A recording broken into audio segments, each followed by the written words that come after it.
Hey folks, and welcome to another episode of Level Design Psychology in the original Tomb Raider games. Now, we started off by doing the first handful of levels in Tomb Raider 1. Now we're going to skip all the way ahead to partway through Tomb Raider 2. We're going to go to some of my favourite levels of all time, which is the sunken ship levels. I believe there's 3 or 4 levels that comprise this section of the game. And in this episode we're going to cover the first of these sunken ship levels. There's lots and lots of really nice themes in this level, not just the gameplay layout of the level, but there's a lot of interesting visual stuff going on, quite symbolic in places, which we're going to get into, and it is quite different to most of the Tomb Raider stuff that was in the first game and earlier in the second game as well. These levels are quite unique. Right, so let's get into it. The first one is called 40 Fathoms.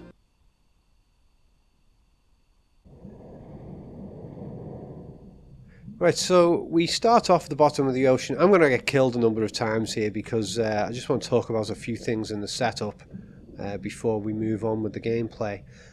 So first of all, the new graphics, there's a bit of light coming from above, and you can see a little bit.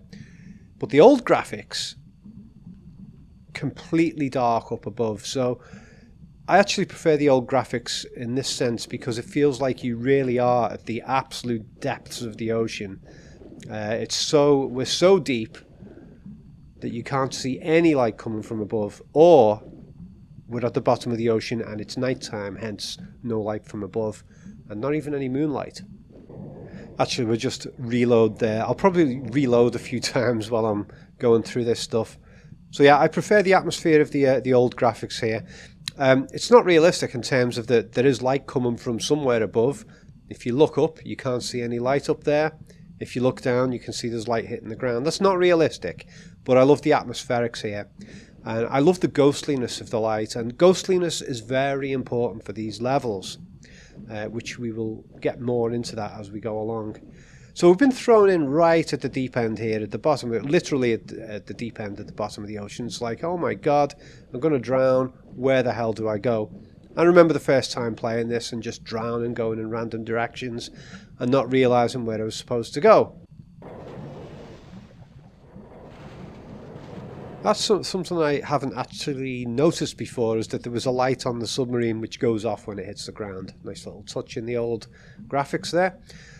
We can see clearly here that there are barrels on the floor which sort of signify the way that we're supposed to go. And I noticed that with the new graphics, they took away the visibility of these barrels, making it really confusing as to where you're supposed to go if you haven't played the game before. You would be completely lost not knowing where to go, because I can't even see the barrels here, but if I switch to old graphics I can see them. So that's another example of how the visual design in the original game, the lighting and the prominence of objects has been done in quite a clever way that it seems to have been overlooked when the updated graphics were done for these games. Right, I'm about to drown, so let's reload again. So yeah, this level completely starts off with a great sense of danger and emergency and deep pressure, isolation, loneliness, threats from around. The sharks here are like the equivalent of demons. And, this is a level that doesn't take place in any kind of ancient tombs like we had in the first game. But the use of a sunken old ship, it is very similar to an old tomb.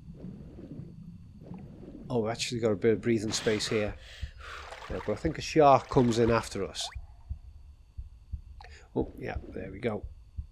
So let's get down there. Oh god, I'm nearly dead already. The funny thing is, I've played this game originally, I can't remember the way out. Okay, so we find this rusty, dirty, sunken ship, or part of it. And we can see an anchor there. The anchor visually lets us know that this is a ship, in case we're wondering what the hell it is. So we make our way in, and I love the colour combinations. We'll get into that in a minute.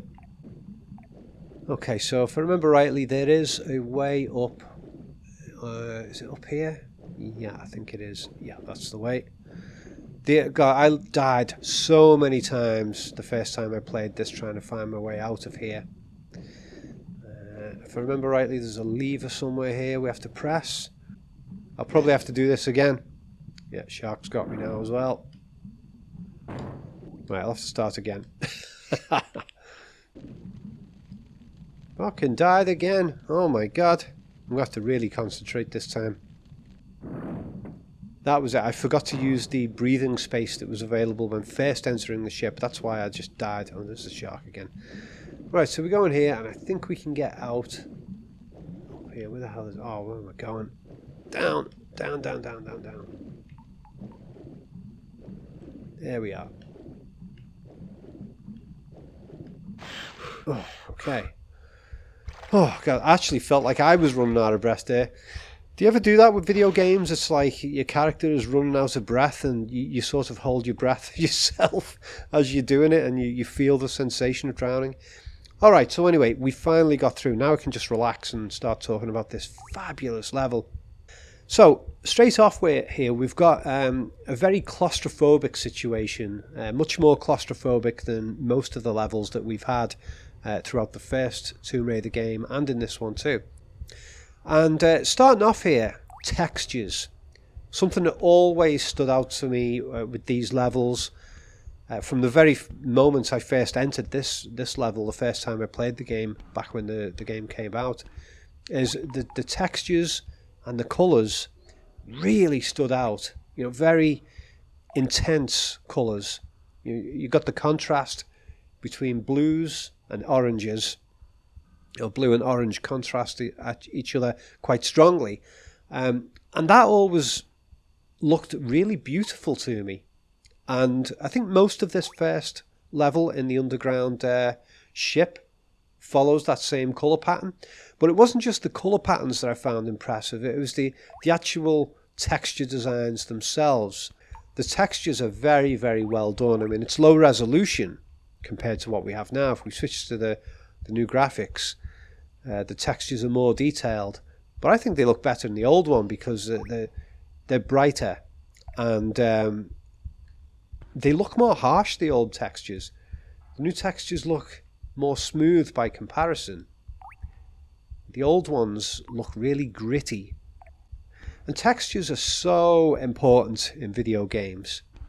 If we took a level like this and we removed all of the textures on the walls and we just looked at it in terms of the raw 3D models, the environment would appear incredibly simple, even more simple than it looks here, because it's all mostly just flat surfaces with very few polygons. And so it's really important with video games that the limited geometry of the environments, which is still true with most even AAA games today, the environments have very limited geometry compared to what we see in everyday life. And so one way we get around that, probably the major way, is to have really good textures in the game so that it feels like it's not just a flat surface, it feels like there are nails in the walls and ridges and scraped off bits of paint, or sort of stuff that's peeling off, or coarse textures. Having that kind of stuff built onto your 3D models gives the illusion that they've got more depth. And obviously I'm not telling you anything you don't already know there, but it's so important. And this level is one of the best I've ever seen at using textures to overcome 3D model simplicity. And it's incredibly good for immersion, not just in terms of making things look real. Not that it does look totally real, but to give the feeling of it all looking real. Because when you just have the plain models, I'll try and load up some textureless models from my own video game that I've been working on and show you those and show you how unbelievably simple it looks compared to when you've got the textures added. So I'll show you that, and I'll show you what it starts to look like with the textures added on, especially with modern textures that are higher resolution and use things like normal maps, which gives the illusion that the textures are actually light responsive. So yeah, that's the difference it can make. But here in Tomb Raider 2, they're working with the extremely limited resolution and much more simple environmental models. Aside from Lara herself, she is the one element in this game that has much more detailed 3D models than anything else. But the textures, it's not just about making things look real, it's about making things feel real. And this gets down to core visual psychology in terms of, in life, it's a base requirement that we make sense of the visual world so that we can survive in it. And there's, two major aspects to that. One is that we have to make 3D sense of the world. So, the retina at the back of the eye receives light information in a flat format. Well, actually, it's not flat, it's concave, the back of the eye. It's a big difference with actual TV screens. TV screens are flat, and the back of the eye is concave. It's a big difference between human cognition and the way computers generate imagery. But yeah, we have to make 3D physical sense of the world so that we can find our way around in it, not just in a video game, but in life itself, so that we don't trip over and hit our heads on things. But the other key aspect of visual cognition is textures. So if we look at the ground outside and we see lots and lots of small round coloration, bits of round coloration, that kind of shows us that that might be pebbles on the floor or some sort of gravel.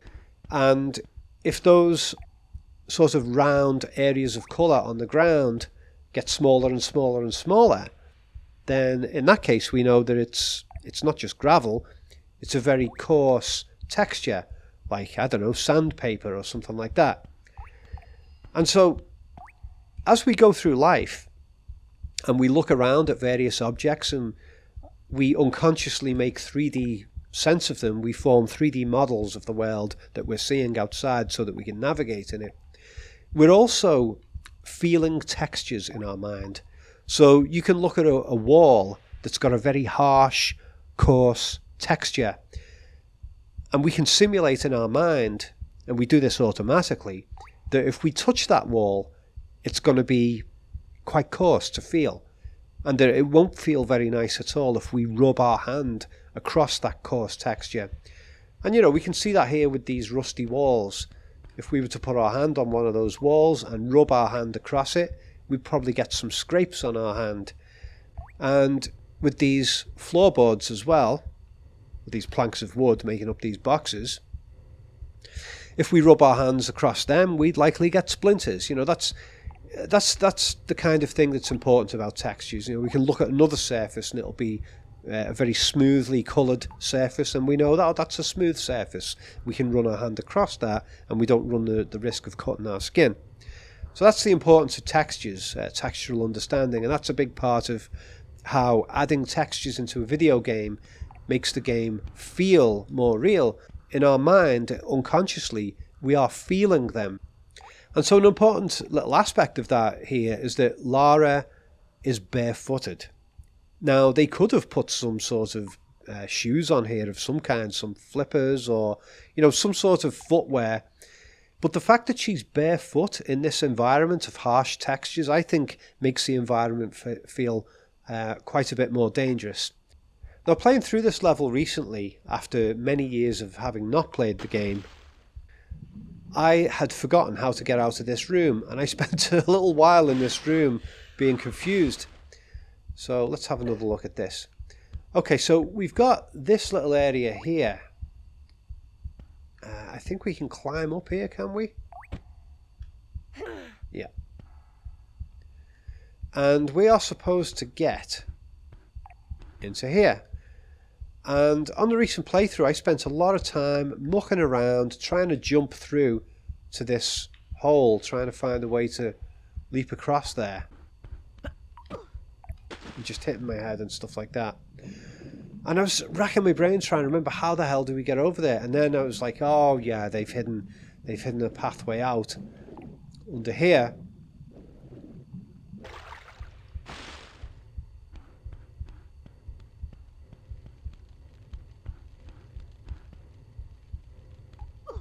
And you have to press a lever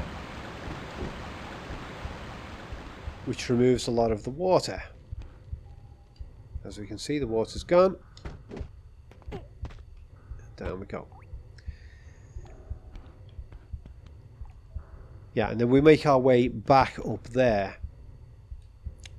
And we can now jump up to that ledge that we were trying to get to a minute ago. Now, I just want to stop in this room a minute, because one of the visual themes of this level, something I realised in this recent playthrough, I was always fascinated with the colours. I don't know why, but the blue and orange of this level felt really impressive. It didn't feel realistic. I mean, Rust, it can look kind of orange, but I think Rust tends to look a lot more brown than what we see in this level. And the rest of the walls here being a kind of blue colour, that didn't make much sense. I mean, it'd be grey, wouldn't it? Metals aren't blue, they're grey. And so we've got like an intense coloration contrast that's clearly deliberate. Blue and orange, clashing colours that make this sunken ship feel really vibrant. And I always felt that with the first Tomb Raider game, there tended to be a lack of colour in the environments. The colour wasn't unrealistic, but I like games to have a splash of colour here and there. I don't like it when movies or games just use drab colours throughout. I like there to occasionally be some bright colour like you often get in real life. But I was looking at this stuff in my recent playthrough when I was taking notes, and I realised something. The colours here of blue and orange clashing against each other is the colours of ice and fire. And we can see from these wall markings here, these textures, that the orange at the bottom, it looks like flames. Flames that are frozen in time, you know. Now, I don't know if this was done on purpose. I don't know if the game designers decided, you know, let's have environmental features, textures in this level that look like fire and ice. But that is what it looks like, and that made me finally realise why these textures were so fascinating to me. Okay, so let's get back up here. Okay,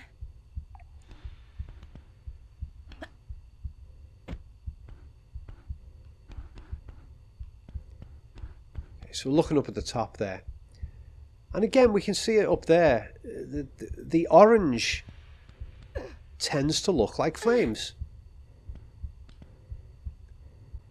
And the texture, the primary texture that's used up there, it's actually got upward splodges of light and dark. You know, again, making it look kind of like flames. Although you can see they've actually rotated a couple of the textures 90 degrees there, so the splodges are sideways. You know, just to give a little bit of visual variety in the walls. And I think that one up in the corner there has been turned upside down. You know, they're using the same texture over and over again, but they're rotating it occasionally to make the walls look less repetitive. So yeah, as we go through this level, there's more and more of these clashes of what looks like ice and fire in the walls. And to me, that gives a spiritual vibe. It's like we are in the depths of hell, where we've got extreme ice temperatures and extreme heat temperatures, but they are subliminally represented in the coloration and textures of the walls. And if we look at the boxes here, I mean, this is supposed to be wood, and wood isn't blue. Wood is brown. And if these, you know, even if these had been sunk at the bottom of the ocean, they wouldn't be blue. But as they are, with the cold, slightly grey blue that we've got here, and the vertical stripes, what these boxes look like subliminally to me is like they are ice, like shards of ice, blocks of ice. So yeah, ice and fire is a visual theme that I see going on with the textures in this level. It was something I'd never realised before. So we climb up here, and before we drop down here, and I think there's a little fight here, there's a little visual clue that the ship is upside down. And we saw it from outside, and the hull was clearly upside down. But because we were trying not to drown, it was easy to overlook that. But here we can see these railings on the ceiling demonstrate that we are in an upside down ship. That's fantastic for disorientation. That's something that hasn't been done before or since, I believe, in any of the Tomb Raider games.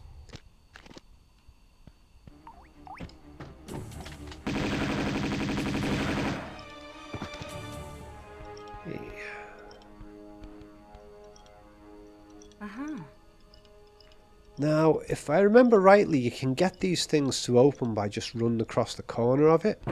Yeah. So that you can then see down and shoot the bad guys from above. And a lot of people would just drop into that room, go, oh, there's an easy secret to find, run across the middle of the room and fall through into the trap. So I think that was the basic idea of that. I still think it's too easy a secret to find. So anyway, I think if we stand at the edge, we can shoot these guys. Get a shot in.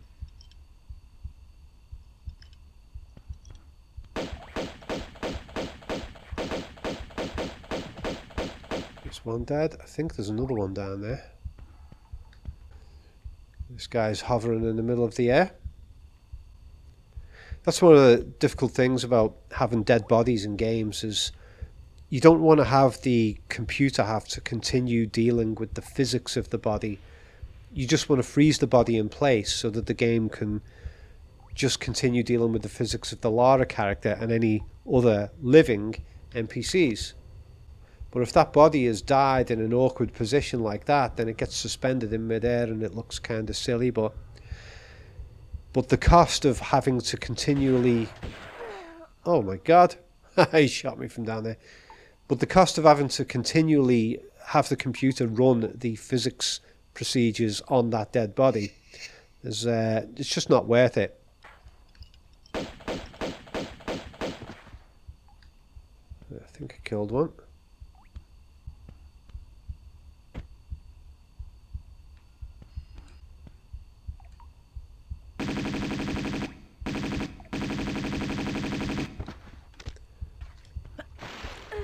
So we have another issue here with just a technical issue with the dead bodies because the game doesn't continue handling physics on them once they're dead.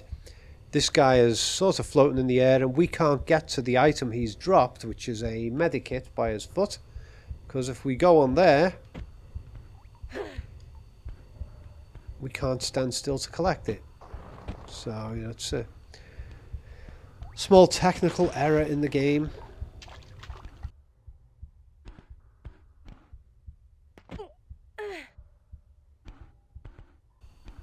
So the upside down elements of this game bring in some really good stuff, like the entrances and exits to rooms tend to be up near the ceiling instead of down at the floor, but that creates more challenge. It justifies some unusual layouts, so I quite like that. Big jump to get across here, I think.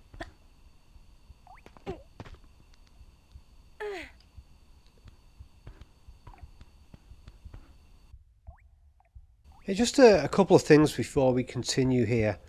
The general layout of a large ship or vessel such as this, which this one isn't called the Titanic, but I suspect they based it on the Titanic, although I don't think the Titanic ended up upside down when it sank.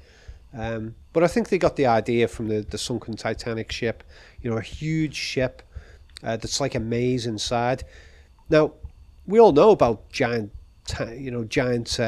ocean liner ships, but we don't really understand, most of us don't understand the layout of the inside of a ship. We wouldn't have a clue where the engine room is going to be, where the living quarters are going to be, how they're all going to relate to each other. So that makes this place a mystery, in the same way that an Egyptian tomb is a mystery, because we don't understand the logistics of how that's laid out in the first game. And also, the first Tomb Raider game, from what I recall, didn't have any industrial technology locations. That was introduced here in Tomb Raider 2. It first was introduced in the level or two that were right before this sunken ship sequence. There was an offshore rig And again, that's a location that we all know they exist in real life, but hardly anybody who plays the game is going to understand what the layout of an offshore rig is and what the logic is of the layout.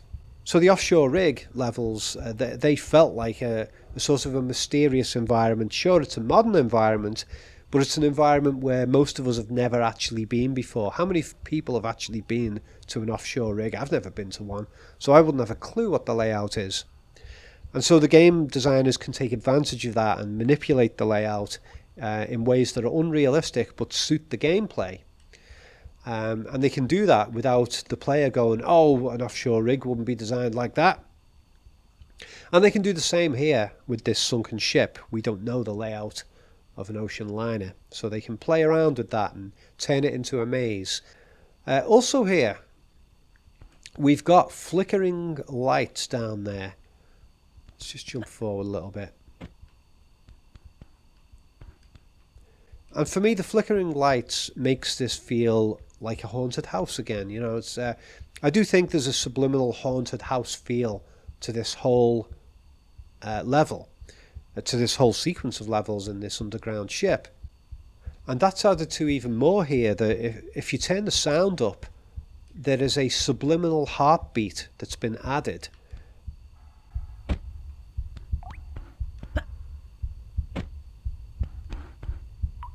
Now have a listen there. Okay, we've got the drips and drops of water. You know, minimal sound, but effective. A heartbeat, which is easy to psychologically pass off as being part of the ship's engine. But if this ship was upside down at the bottom of the ocean long enough for this place to have rusted the way it has, then we wouldn't be hearing any kind of engine sound at all, and there certainly wouldn't be any electricity on. You know, any electrical circuits would have been fried by the water and stuff like that. And if we listen again, we can hear sort of a rapid churning noise that sounds like, again, like ship's engines or some sort of machinery that's active. So we're getting a sort of a ghost-like set of sound effects, but it's not made too obvious that it's ghostly. And a lot of the sounds that we hear are quite similar to the creepy background noises that we hear in some of the early scenes of the Shining film. You know, they were used subliminally in that film to give the impression of massive open spaces and creepy things going on in distant hallways. Maybe some creepy figures moving about, whether it's ghosts or monsters or some sort of dangerous people. And we get that here. We can hear lots of distant noises, but what the hell are those noises? So yeah, definitely a haunted house ghost ship feel to this place. The floor beams here as well. You know, that's another thing that having the ship upside down allows them to add. You know, in a real walkway space, you wouldn't have beams that you can trip over like this. And they've given them a nice shiny coloration so that they stand out. And there's an important reason for these floor beams, which are part of a puzzle, which we'll come to shortly. Oh, that's nice. I accidentally pressed the wrong button. The new graphics are nice here, adding a little bit of smog and making it look even more ghostly. I quite like that. Okay, I'm just going to reload a minute there.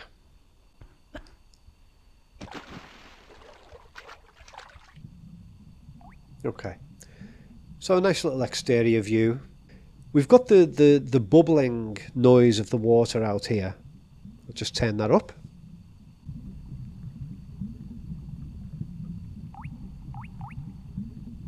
This is something that I don't believe is intentional, but it kind of fits a little bit with what I'm talking about, is that the bubbling of the water could also pass for the bubbling of lava. And I do believe there is a hellish theme to this level in terms of the textures, as I've already mentioned. And we can see out there that the rust from the outside of the ship seems to be bleeding into the floors somehow. I don't know if there's some aspect of the ship's design that I'm not understanding there, but it almost looks like there's lava flowing out of the walls onto the floor. And something else here is we've got more of those texture elements I was talking about. The non-ship textures here, you know, the sort of natural environment, includes some rock structures that look incredibly coarse. You know, the type of stuff that if you walked on your bare feet, you would cut your feet right open. So yeah, lots of emphasis on very coarse, dangerous looking textures in this game. And again, sharks, and we can see eels out there. They attack us in some of the later parts of this level. The sharks and eels, they are the stand-in for demons, basically. I like the thing of walking in the water here and hearing the splodges of the feet in the water. And that's something important here, is the strong implications of deep cold, you know, the ice blue. And that would be very cold metal to put your feet on, bare feet. And it would be very, very cold water to dip your toes in. So again, emphasis on physical sensation to compensate for the 3D model simplicity of the environment. Also here, we can see a texture on the right, which is like a sort of a grill pattern. And that looks pretty harsh as well. It's yet another harsh texture. And that grill pattern gets used a lot. And we've got the ceiling textures there, which are like metal grates. I don't know what you call that. It's like a grated metal.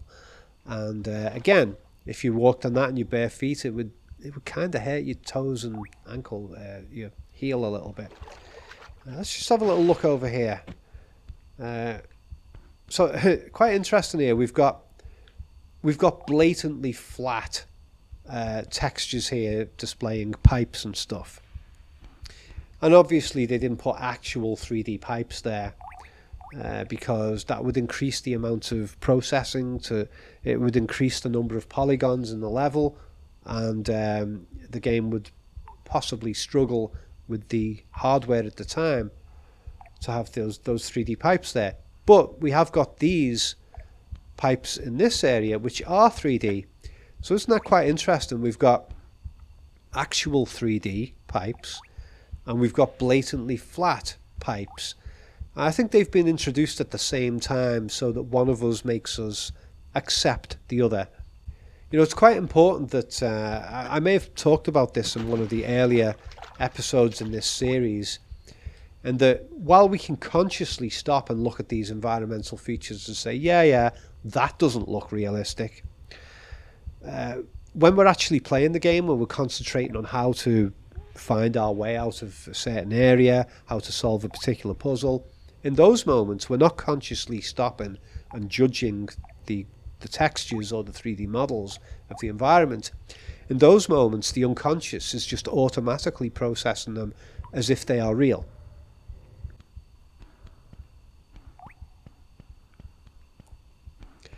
So one thing is, yes, this gives a sense of creepiness, this dark hallway, what's hiding in the hallway. But it's also quite cleverly done in that there's a hidden area here from what I remember. Yeah, if you walk up here and you look upwards, you can just about see with a bit of lighting, there's an area that we can jump up to. Yeah. A sneakily hidden area. Just enough lighting there for us to be able to pick up on it if we look up when we're down there, but not bright enough to make it too obvious. So we get up here and we can see that there is a lever. So let's save before we continue. Now I already remember the rough layout of this area, so we'll just go ahead and do this. It's I think it's a timed puzzle. We have to fall down here, run down here, take a right, and jump over these. Oh, did I miss it?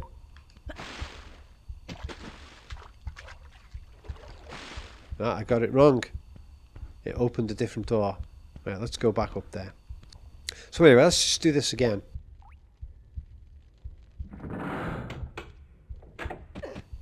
jump down and off we go. And the door that opened, I think, is down this way. Now the floor beam that we just jumped over there, that wasn't just part of the, oh look, everything's upside down graphics element. That was actually designed to make the puzzle harder to do, to make the mission of getting through these timed areas harder, because you're not just running, you're having to jump over these beams. And quite a few times when I've tried to do this, right, I've failed because I bumped into that wall. There's been quite a few times when I've tried to do these timings and I've got my feet stuck against these beams and not been able to get through. Right, so we're going to have to go back and do that again. Something else I like about these puzzles is that when you press those levers, you get a cinematic cut to the door that's been opened. It's important, as part of the timing, that you start manoeuvring Lara towards her objective. Oh my god, I pressed the wrong fucking thing. It's important that you start moving Lara towards her objective while the cinematic cut is going on. And it's a bit awkward because you can't actually see what she's doing in response to the controls. I've no idea if that made sense to you guys, but it made sense to me. Let's just do this again. Oh, by the way, while we're here, in these dark areas where you've got all this rust and dark lighting, everything becomes a sort of dark, deep red. And it feels uncomfortably like hell, like it's, you know, like it's flesh and blood, you know. And I do think that there's an aspect of these levels in the ship in which the inside of the ship feels like the inside of a dead giant carcass, like we're inside a big dead fish or something like that. You know, there's almost an organic feel with these textures and stuff. Okay, so I flip her over while the cinematic cut is doing that. Oh my god, oh yeah, I might still make this. Come on. Don't hit the wall. Don't trip over. Right. Oh my god, I might be too slow. Come on. Oh! What did I do wrong? Okay, so I did all that wrong. Right, let me just concentrate this time. No talking, and let's just try and get through this.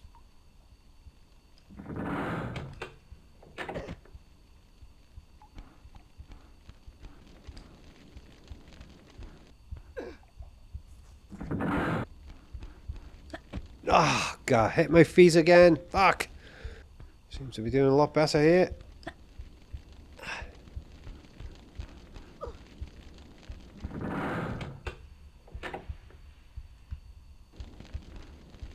Right, so that was what I was meant to do. I was meant to go back this way to open this other door.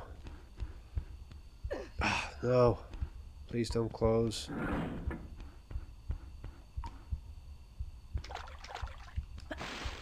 Fuck. Come on, let me through. Let's go. Whew.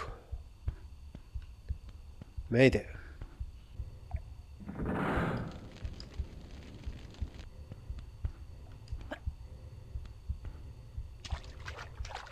So yeah, we're going to leap across those.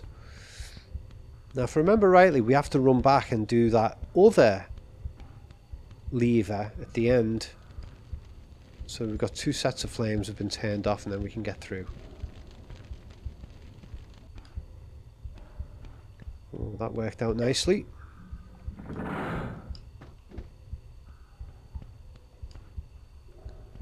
Oh, getting better at this.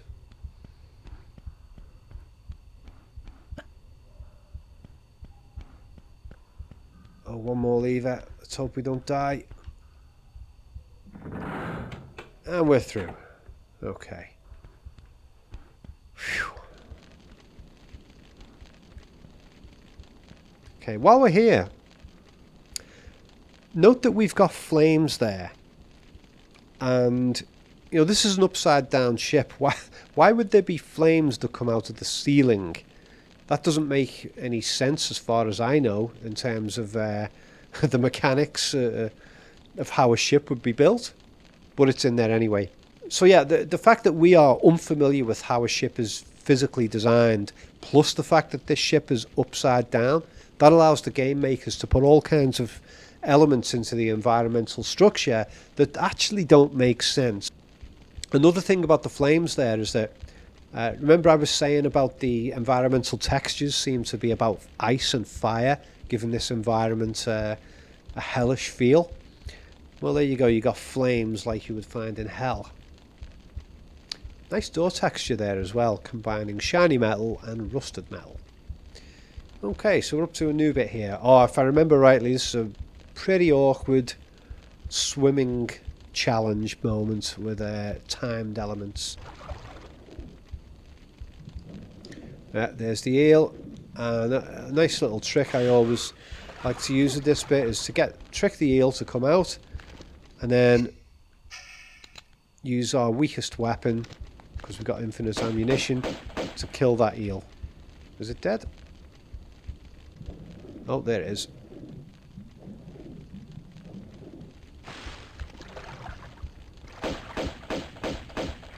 Okay, it's dead. How's my health? It's fine. Okay, so like with Tomb Raider 1, we have the thing throughout this level of unjustified lighting. This place would be completely dark inside. There's nothing to light it. We did have some flickering lights earlier, but you know, we got this shiny door and there's nothing to light it in that way. And even those flames, they would light it in orange.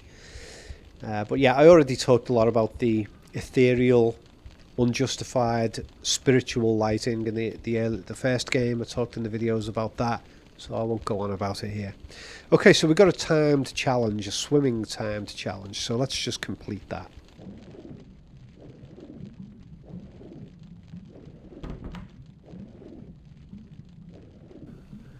Yeah, you have to do a kind of twisty-turny type maneuver here.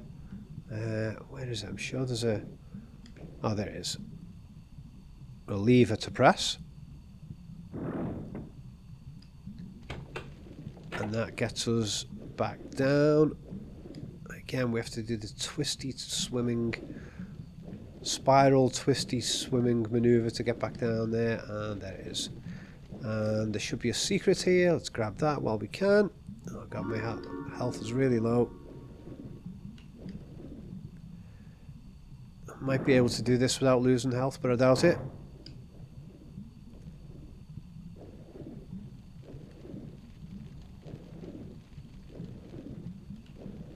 And we got the eels annoying us along the way. Oh, I made it. Oh, about to die. Get off me.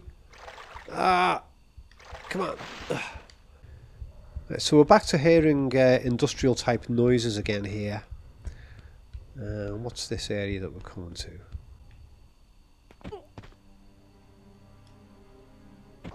Oh. Ooh. Okay, not so claustrophobic this time. It's quite a bigger room. Well, a little bit of claustrophobia. Dirty, muddy, unpleasant textures. Now, I don't think there's anywhere else we can actually go in this room. I think if we go around the sides, you can't actually get anywhere. Just jump across to that bit. Double check there's nothing behind here. Okay, there's a room we haven't been to, which is up there. You can just see it on the right, but we can't get to that yet.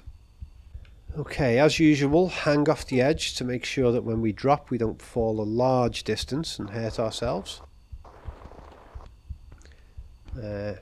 Again, we got that sense of feeling here. We got like dirty, muddy areas, and Lara is having to walk in dirty mud in her bare feet. So again, that adds it literally adds a feeling, you know, the sensation of textures on the feet, because the feet are very sensitive parts of the body. This is a pushable block, if I remember rightly. Yes, it is.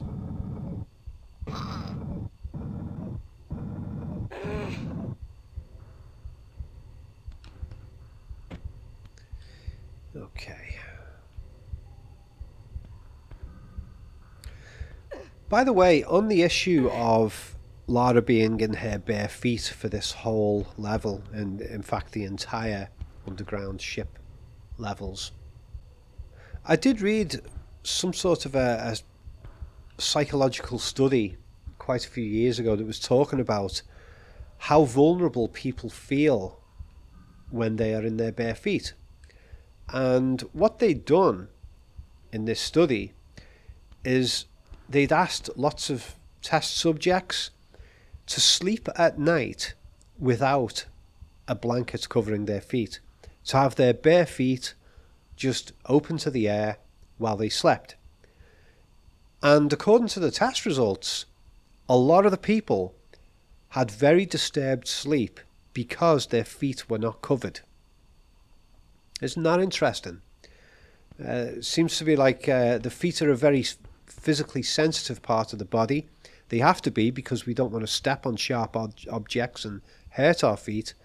So the feet are particularly sensitive to pain. And when we're asleep, we don't want our feet to be attacked. So there's like a psychological thing where we like need our feet to be covered so that we can comfortably sleep.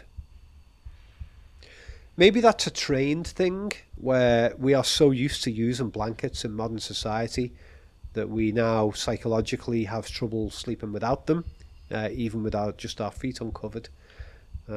Maybe it's to do with the heat and the cold. I don't know. I don't know what country they did those tests in, because I don't remember the report saying anything about the temperatures of the rooms. So I can imagine if you're in a really hot country and your feet are left outside of the blankets so that you can keep cool, maybe you'll be able to sleep with bare feet then. It's nothing to do with the game, but well, actually it is, because I'm talking about the aspect of having bare feet makes people feel vulnerable, and so it fits in with the very subliminal physical uncomfort aspects of this level. Now we've found a lever. Let's press it.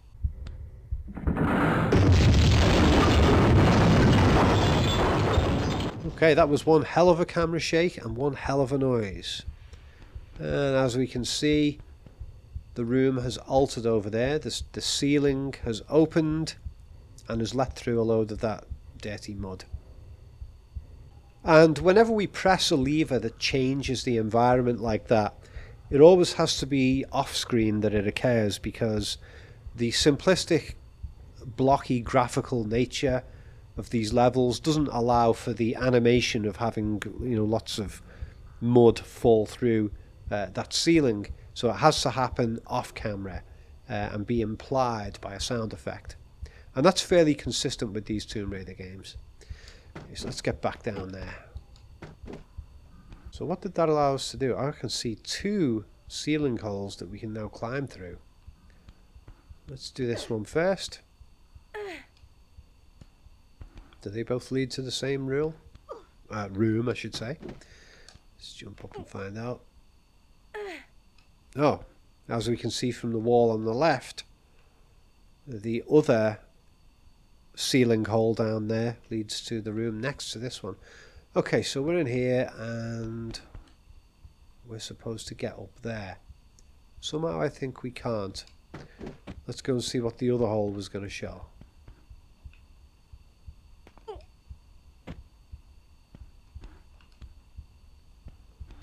This takes us up to the next room.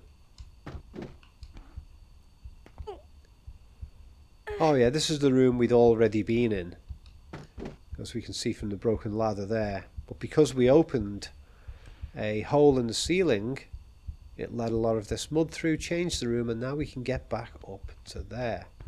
Well, we haven't actually been there. We came in this room through that hole there, and where we want to get to is that hole up there, which is where we haven't been.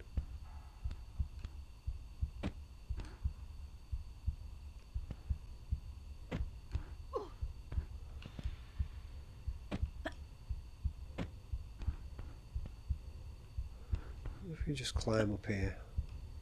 Nope. Alright. We are up.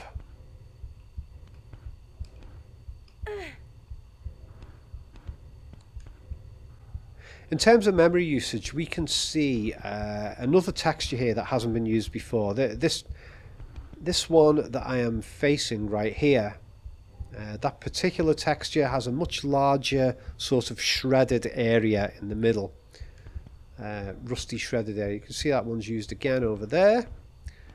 And we can see it's been rotated there. And there it is again.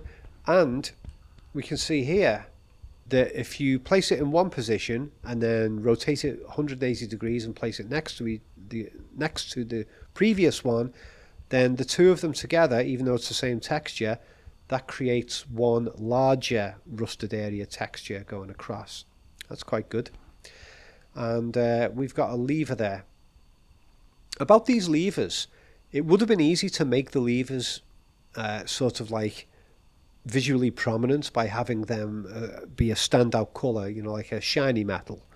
But by having these levers the same dirty, rusty texture, there are points in this level where the arenas are easy to miss because the room is a bit darker, and so your eyes are not taking in the details of the rusty textures so well.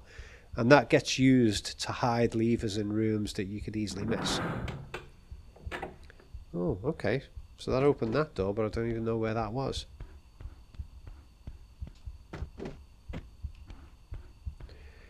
Now, I think I've missed something here, for which we need to go back down here. Oh yeah, we need to go across this part.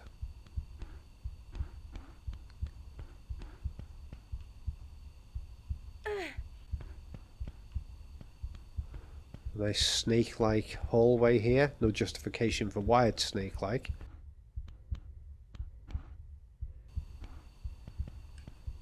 Oh no, we can't get down there yet. So I think the lever I pressed a moment ago opens a door at the bottom of that, but we need to fill that with water. I'm not sure exactly where we go to do that.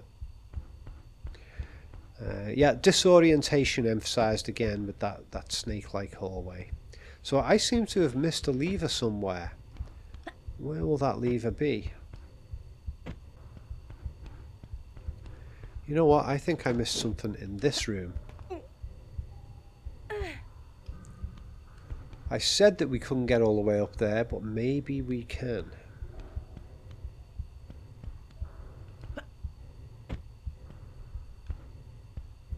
Maybe it's one of those areas where there are slopes that look like we can't walk on them, but we actually can. Yeah. Normally we would slide down a slope that steep, but they've visually tricked us by making it so that you can walk on that particular one. Okay, yeah, and we're up. So I assume that there's a lever up here which will fill that other room with water, the one where the long drop was. Yeah, you can hear the water.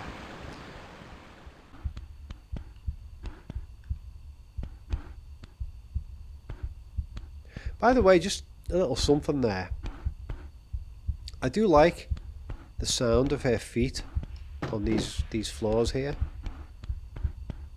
I think it's a bit different to her usual footstep sounds.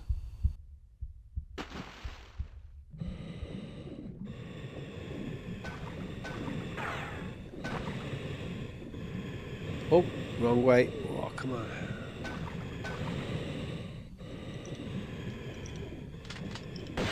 Oh, shit. Right, I was not prepared for that. Okay, so let's fill up on health. And let's go shotgun.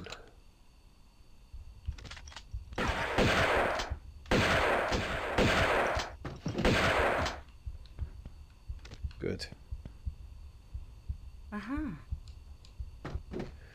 So we had a lot of creeping around in lonely dark hallways, isolated and deceptively quiet, and then suddenly attack. By the way, I never mentioned this in any of my other videos about the bad guys in these games. Well, actually, because there weren't many bad guys in the first game, but if we look at the dead bodies here, in fact, why haven't I done this before? If we double click the two sticks, we can actually look around and see things better. Why didn't I think to do that before? Okay, so simplistic 3D models on these guys with an effort to use strong textures to imply muscles within that simplistic 3D model. And Lara Croft herself is much slicker and smoother. Her 3D model seems to be more detailed, as in the 3D model itself appears to be maybe more polygons.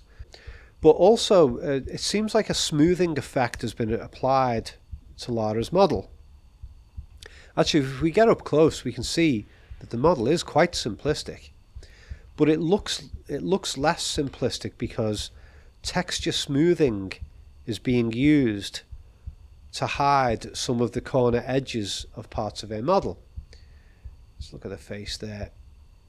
Yeah, texture smoothing allows the edges between the edges that connect different polygons together to be smoothed out so that the 3D model looks less blocky. So we can see it's definitely been done with the arms. We can see it's been done with the legs, and you can actually see from the calf there that it actually is quite a simplistic 3D model, but the smoothing gives the impression of more detail. She's got very strange squashed toes.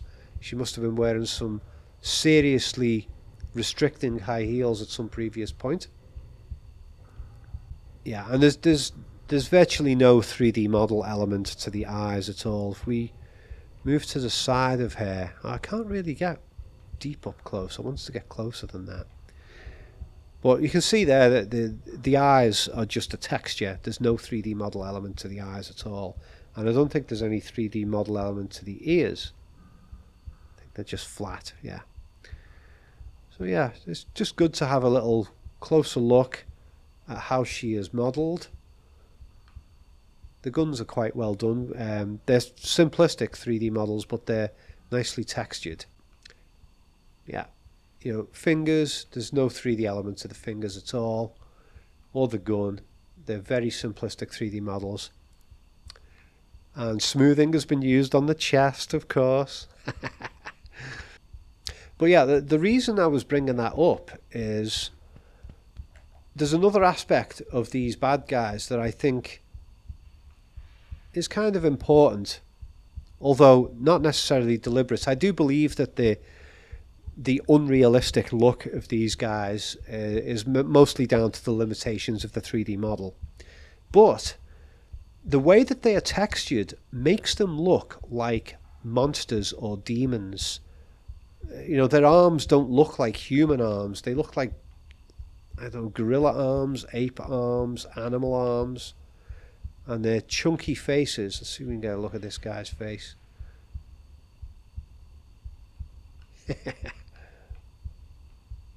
Come on, let me get a look at this guy's face. There we go. Actually, the faces look better up close than I thought they did. The eyes look pretty good. Remember, this is the old graphics. Let's see the new graphics on them. Yeah. See, with the new graphics, they've smoothed out the arms, the flesh, to try and make them look a bit more realistic, as they say. Oh, this guy's got huge shades on. Is that what they did with the old graphics as well? I'm not sure. Got a tattoo there. Yeah.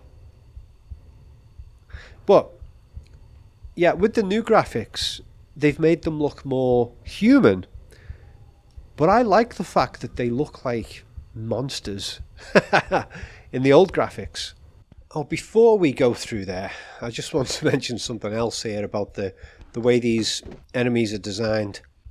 They look incredibly ugly, and this makes Lara Croft herself look more beautiful by comparison. I mean, she is a blocky polygon figure, but compared to them, she is a silky smooth goddess. Oh, by the way, I just realised from my notes, once I walk down this hallway here, that is the end of this level. Oh my god, I'm getting attacked. I didn't know he could make it up there. Right, let's get some guns out and kill him. Okay, so yeah, when I go through this door here, that will be the very end of the level. So I'm just going to quickly go through my notes. I'm sure there's some other things I wanted to say about this level. Right, so one is that the industrial nature of this ship, that consciously hides the magical spiritual framing. I mean, throughout Tomb Raider 1 and throughout the first level of Tomb Raider 2, which had dinosaurs in it in the Great Wall of China, throughout all of that, there was always a spiritual, magical feeling. You know, you were going to ancient places, there would be spiritual forces at work, there would be statues that come to life and stuff like that. There would be dinosaurs alive in places where they shouldn't exist anymore, and all that kind of thing.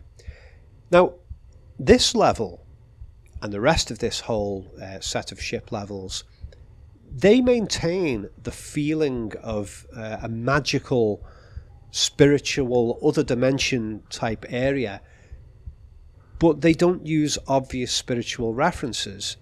It's an industrial context, a ship. And we know that ocean liner ships really exist. So that gives us a sort of a conscious cover to say, oh, this is a realistic level, you know, and it hides the spirituality of the level. It makes the spiritual aspects more subliminal. You know, as I've talked about with the textures, imply that this is a sort of an industrial hell. And something else is that we have a sense of history here, which is very important. You know, in the ancient temples that we explored in the first game, and with the Great Wall of China at the start of this game, you know, there was a sense that we are going somewhere which is an ancient place that once was occupied by ancient people.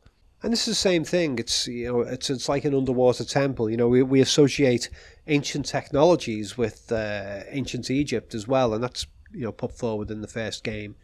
And here it's like the modern age has become the ancient era.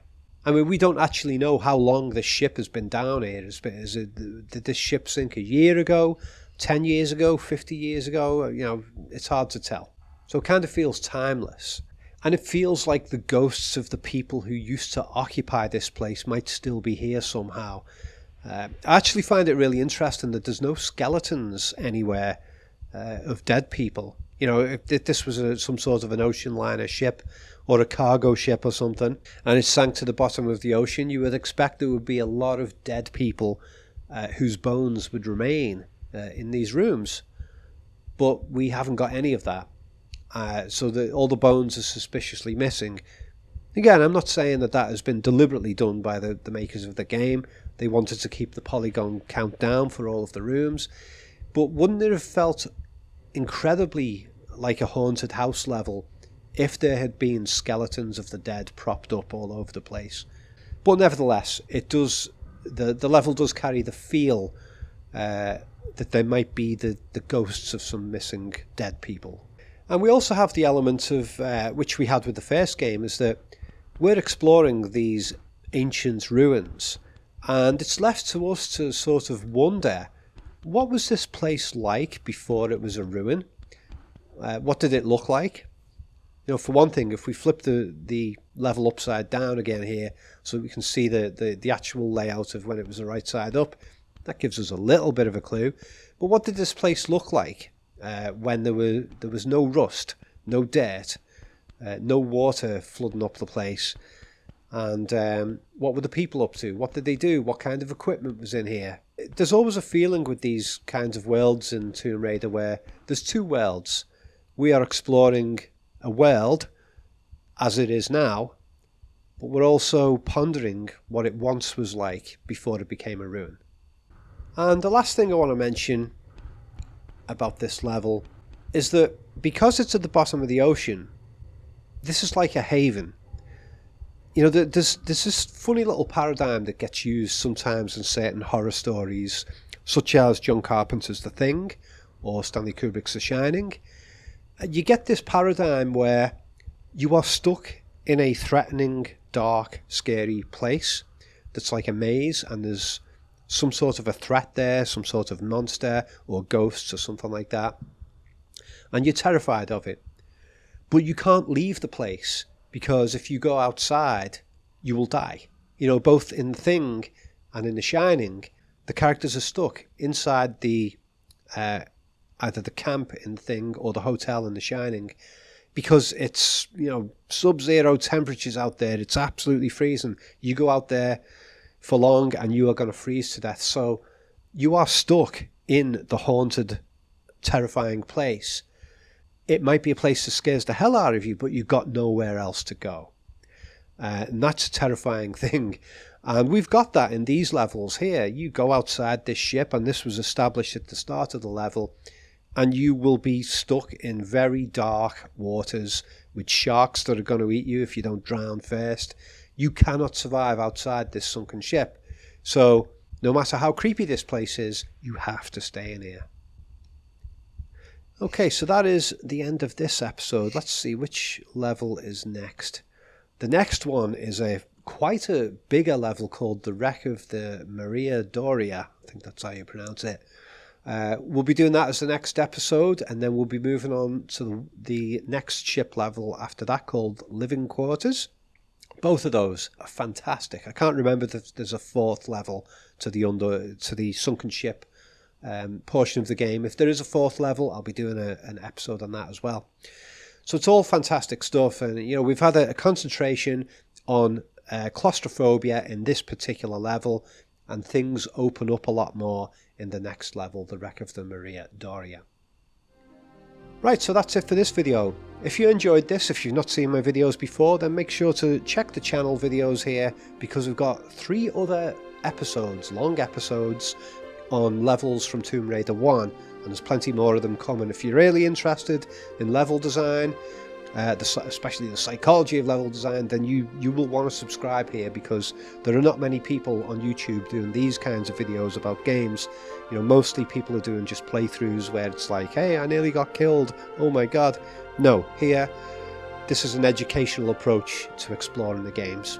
If you want to see my work on film analysis, then go and check out my Collative Learning channel, which is here on YouTube. And you can get this kind of psychological approach to media, but applied to movies. And if you're seriously interested in video games, then you can go and check out my game, which is in early access, which I've been making for about the last just over a year. That is available in early access on Steam, and it's called To The Death. It's a top-down shooter, and there's quite a lot of environmental level design psychology going into that game as well, but it's nowhere near finished yet. So yeah, you could go and check that one out. There's a free demo available for it as well. See you guys soon, and bye bye.